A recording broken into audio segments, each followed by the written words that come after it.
So I can tell you a lot of mistakes to avoid in studying a foreign language and give you some suggestions about how to study. But you all need practice in speaking English, don't you?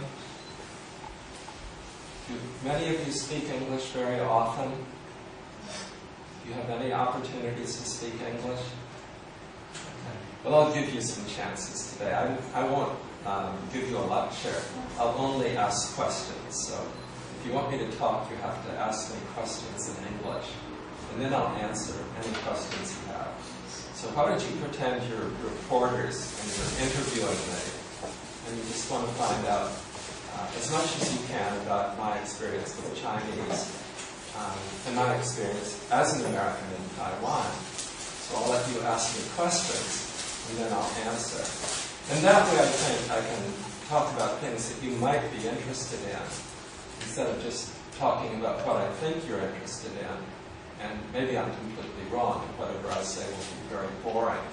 But if I answer questions, I hope that will be more relevant to your interests. Okay, so please ask me some questions.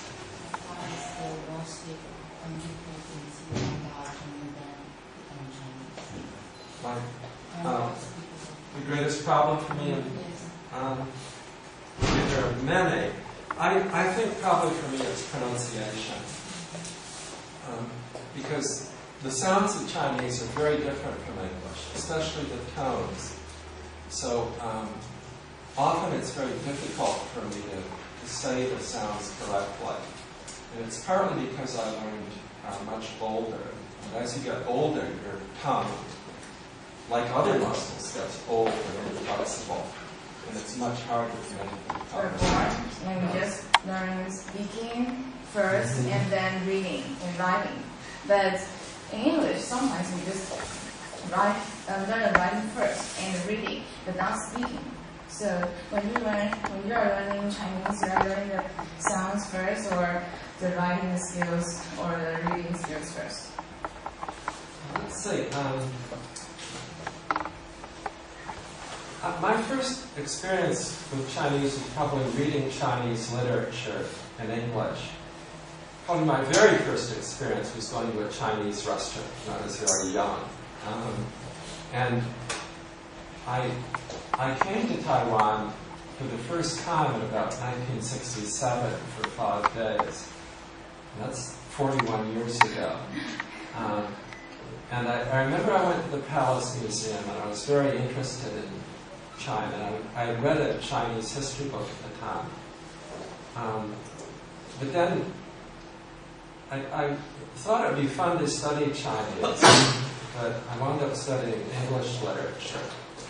And then about 10 years later, I got interested in Chinese. I was reading the Tao Te Ching, the I Ching, all in English translation. And so the first Chinese class I had was in a very famous ski resort in the mountains of Colorado, because I was taking a first aid class. And across the hall there was a young Chinese woman from Xi'an in Vietnam. It's now Ho Chi Minh City. And she had a Chinese class, and I thought I'd just listen. So I started going to that class, and then I entered the University of Colorado and started taking Chinese classes there. So I had very basic speaking, reading, and writing. You know, it's just like your very first class in English. So it was sort of everything at the same time. But I learned to pronounce Chinese by just reading the romanization. So, let's see. Let me think of an example. Jing-yi. Jing-yi? Yeah. Yeah. How do you spell your Jing-yi in English?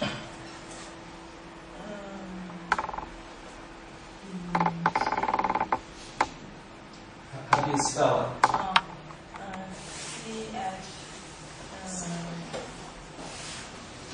C-H. I-N-G-Y.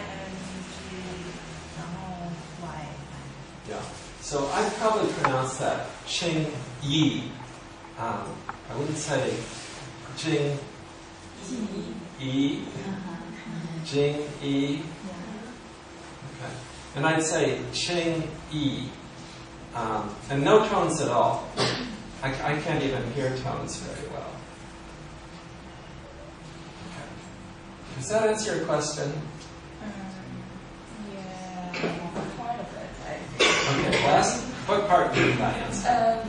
Because I'm just curious that if we would start learning English and speaking first, then maybe we can learn more fast when we are writing and reading. Yeah, just like we would when we are learning Chinese. Yeah, but so I think that is that a little bit different that if you learn as a foreigner, you learn Chinese. So I'm curious about that the process of your learning. Yeah. Now, you think it's better to learn speaking first? Yeah. Yeah, I agree. I think my biggest problem with learning Chinese is because I was reading the Tao Te Ching and some Han poetry. I was interested in learning classical Chinese and reading Chinese. And especially with Chinese, the writing system is so different from the speaking system. Okay. Yes? Do you like baseball? Not really. Because I never played much baseball, and it's too slow, so I like American football much better. So you can play American football? I used to. But I like to watch sports where there's constant action. Like, I don't like basketball that much, but I like to watch European or soccer, European football or soccer, or hockey. But I try not to watch sports too often. But I really like American football. I got up to where the bus was, and I sort of walked over like this, and I got on the bus, and she started pushing me. And I looked around, it was sort of an old lady. And I said, oh, I want to get the last seat. Use the light and shadow to make the volume lines to look beautiful on the stage. And we also use the movie ways in different angle to see the dancers. So we make the movie like any different side of the body. Vocabulary of movement. He used parallel feet, not turn out. When we dance ballet, we turn out, but he used parallel, and it's a big choice that time. Nobody do that, and he choose side face the side and make like this, or have some pose. He didn't have that. When you want it, and you will have the dessert, but later you finish your dinner or your meal, and you will stop the dessert.